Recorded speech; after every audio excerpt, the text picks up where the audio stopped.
Direi che siamo preoccupati come al solito per l'autonomia, tanto per cominciare a parlare di un argomento, un'autonomia che comunque noi continueremo a chiedere a tutti nelle stesse modalità e senza far sconto a nessuno. Non li ho fatti al governo del PD, non li ho fatti al governo giallo-verde, non li farò neanche ai futuri governi. Voto o non voto, l'onda dell'autonomia dal Veneto non si fermerà. È la promessa di Zaia che però 24 ore dopo la battaglia di parole del Senato e la fine del governo giallo-verde si dice preoccupato in una certa misura.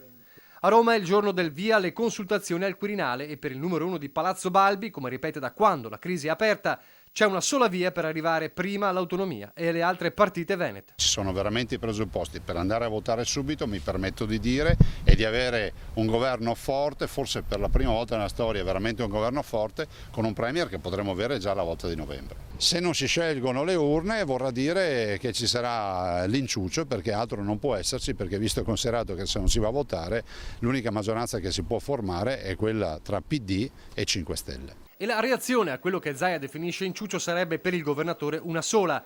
Il Veneto e di conseguenza la parte produttiva del paese, cioè il nord, dice finirà all'opposizione. Eppure il governo di legislatura è una delle possibilità. La direzione nazionale del PD ha dato mandato al segretario Zingaretti di trattare con i pentastellati, dettando però 5 punti fermi, tra i quali lealtà all'Europa, cambio della gestione dei flussi migratori e investimenti di ripresa economica. La parola autonomia non c'è in questi punti ed è difficile credere che il freno pentastellato di questi mesi possa sbloccarsi proprio ora. Autonomia assente comunque anche dal discorso di replica di Matteo Salvini e questo forse ha fatto storcere il naso a non pochi leghisti veneti.